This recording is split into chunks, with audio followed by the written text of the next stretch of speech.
Pratibha, you just said that at least 43 people are confirmed dead in Wayanad landslides. There is also a ruckus inside the parliament where the Congress is demanding a discussion right now.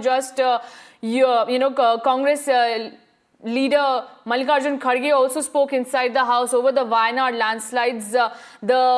Even Congress is demanding a discussion inside the parliament. So political debate is also rising over the issue, and the current death toll that my colleague Pratibha Raman has given is that at least 43 people have died in Wayanad landslides. Pratibha, if you're still with me, the politics over the matter is also escalating. The Congress is also demanding a discussion inside the parliament over what's happening in Wayanad. Well, this is a hilly region that we are talking of, one of the most famous tourist spots as far as Kerala is concerned. And the fact that landslides like these have happened in the past also, and also an area that is prone to heavy rains and flash floods all the time, enough precautionary measures should be taken. And that has definitely set off a political flashpoint as such. But in the meantime, politics aside, rescue efforts must be the priority, is what most of them seem to suggest. And the teams have been pressed into service to try and ensure that all of them who have been stranded there can be brought to a safer location. Now, one of the biggest mistakes that has happened is that when the first landslide happened at around 1 a.m., all of them were shifted to a relief camp, which was a school there, which was used as a relief camp.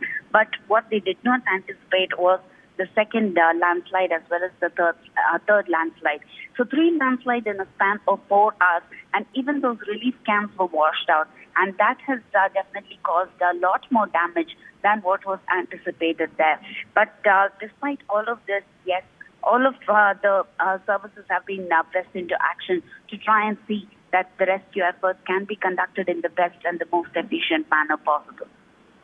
Right. Pratibha, you mentioned how, there were lapses that were ignored. There were instances where the situation could have been handled in a better way. You mentioned how there was, at first landslide, people were shifted to a safer location, but even that turned out to be not safe and people were swept away. Roads and bridges are also, being swept away due to the rain.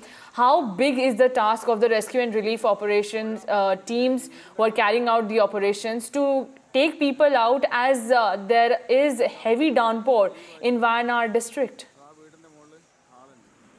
It is definitely not going to be an easy task. A lot of challenges that I've already elaborated on, and that is definitely not going to be easy for the teams because one, we are not able to use the helicopters has been one of the point of contention that has been raised by the rescue teams there.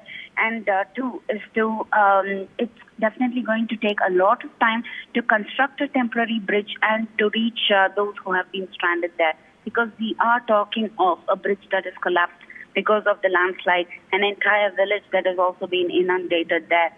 And with all of this, ropes are being utilized right now to try and see if they could reach the other end possible and rescue each of them one by one.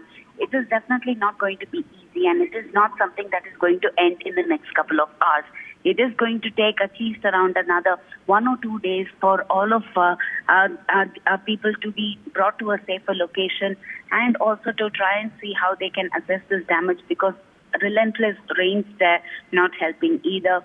And the last 2 days also, heavy rains that the region has seen, and that has given rise to the health authorities as well as the district authorities to issue alerts there. And despite this, yes, landslides have occurred, and right now priority is mainly on the rescue operation. Right, Pratibha, we even spoke to the Union Minister Suresh Gopi, who's the only elected BJP MP from Kerala. He also said that the centre is giving it, coordinating with the state and has assured all the help.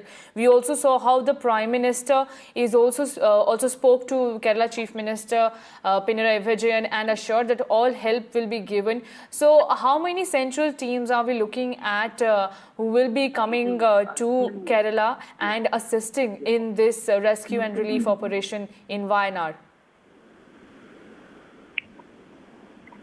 Well, in fact, all the teams have been working in sync to try and see that the rescue efforts are conducted. The ministers who have also been working in sync to try and see that the efforts can be put in place to ensure that people who are stranded can first be located there. Most of them who have been stranded mainly because of the bridge collapse there. We are talking of 3 landslides that took place in a span of 4 hours, something that wasn't anticipated. 2 days of heavy rains and alerts that have been issued, plus the flash floods and the weather conditions not helping either. But challenges apart, the NDRF teams, the defense teams, all of them are trying to work in sync to ensure that the rescue efforts will not really stop. Relentless efforts that will continue to ensure that people who are stranded would be brought to a safer location. Those Right. who are injured are also getting into the community health centers as well as private hospitals there. Control rooms as well as the other relief camps that have already been set up there to try and see that the best possible manner or the efficient manner in which our rescue operations can be done will be done. Right. Thank you so much, Pratibha, for joining us and sharing all those details. The rescue and relief operation is underway, viewers, while the death toll in the Wayanad landslides has now risen to 43.